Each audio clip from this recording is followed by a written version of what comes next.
কি দুলা ভাইয়ের শালিক হয়ে আপনার সাথে সম্পর্কে আপনি আমার সাথে এই ফাইজলামি কেন করবেন? এখানে তো ভদ্রলোকরাও আসে, তাহলে এই ধরনের কথা কেন বলবেন? আমি কথা যেটা বলছি সেটা বলেন। জিনিসটার দাম হচ্ছে 3250 টাকা, সেখানে আপনি এত টাকা বেশি চাইছেন কোন লজিকে? এটা কি আপনার মালিকের কাছ থেকে আছে পারমিশন যে আপনি এতগুণ বাড়াই চাইবেন? তাহলে কমতে কমতে একটা সময় আসে। 25,000 চাইলেন কেন আপনি?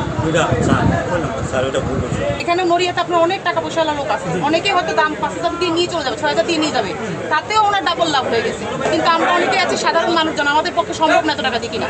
তাহলে আমাদের কাছে রিজনেবল রাখেন, আপনিও প্রফিট করেন, আমরাও কিনতে পারি। কথা তর্ক বাড়ায় না, আপনি মানে এটা গুলিস্তানের মধ্যে কাজ করছেন, এটা পুলিশের দোকান, এটা গুলিস্তানের দোকান। বাবারে আমি তো প্রথমেই বলছি যে আপনি অবশ্যই প্রফিটের জন্যই বিজনেস করতেছেন, কিন্তু এমন বেশি রেঞ্জে বলবেন কেন যে আমাদের সাধারণ জনগণ আমরা কমাইতে কমাইতে ওই রেঞ্জে যেতে পারবো না। আপনি অবশ্যই প্রফিট করবেন, আমি আপনার জায়গা থেকে বলছি আপনি একজন বিজনেসম্যান, আপনি প্রফিট করবেন, কিন্তু মানুষের সাথে এত বেশি ডিফারেন্স বলবেন না, যেটা আমার সাথে আসলে অবিচার।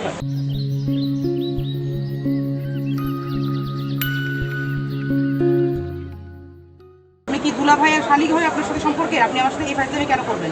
এখানে তো ভদ্রলোকরাও আসে, তাহলে এই ধরনের কথা কেন বলবেন? আমি কথা যেটা বলছি সেটা বলেন। জিনিসটার দাম হচ্ছে 3250 টাকা, সেখানে আপনি এত টাকা বেশি চাইছেন কোন লজিকে? এটা কি আপনার মালিকের কাছ থেকে আছে পারমিশন যে আপনি এতগুণ বাড়াই চাইবেন? তাহলে কমতে কমতে একটা সময় আসে। আপনি প্রফিট কতটুকু, প্রফিট রেঞ্জ কত? আমরা 4000 এর সেল করে দিই, 4000 এর নিচে উঠতে যায় না, 4000 এর ভিতরে আমরা সেল করি। 25,000 চাইলেন কেন আপনি? স্যার ওটা ভুল করছে।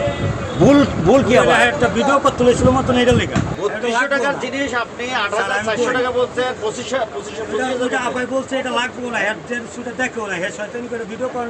এটা করতে একটা তো জুলুম করতেছে কাস্টমারের উপরে। ভিডিও লেখা একটা শয়তানি। একজন কাস্টমার আমাদের এখানে অভিযোগ করেছেন, ক্রয় মূল্য সেটি আসলে হচ্ছে 3,500 টাকার পাশাপাশি বা 3200 টাকা এরকম একটা বিষয়। সেটা উনি অবশ্য পরে জানতে পেরেছেন, কিন্তু তার কাছে 8,000 টাকা দাম চাওয়া হয়েছে এবং আরেকটি ড্রেসও ধরেছেন এবং তার সাথে একটু ফাইজলামি করে হোক আর যাই হোক, যেটা এখন উনি ডিফেন্ড করছেন নিজেকে, যে 25,000 টাকা দাম চেয়েছেন, কিন্তু ওইটার দাম মূলত 3700 টাকা বা 3800 টাকা এরকম।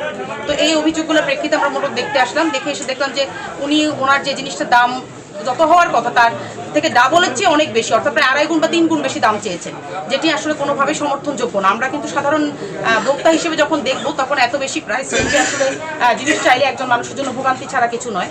তো সেই জায়গা থেকে আমরা প্রথমবারের মতো, যেহেতু এরকম অভিযোগ আমাদের কাছে এখনো আসেনি নড়িয়াতে, প্রথমবারের মতো একটা অভিযোগ পেয়েছি। আমরা এখানে যারা ব্যবসায়ী আছেন তাদের সবার সাথে আমরা কথা বলেছি, ওনারা আমাদেরকে কথা আশ্বস্ত করেছেন যে এরকমটা আর হবে না, এবং প্রথমবারের মতো বিধায় আমরা ওনাকে যতটা সম্ভব আমাদের একদমই কম একটি জরিমানা করেছি এবং উনি আমাদের কাছে এটা লিখিত দিয়েছেন যে উনি এরকম আর করবেন না, ওনার একটু ভুল হয়েছে এত বেশি দাম চাওয়াটা।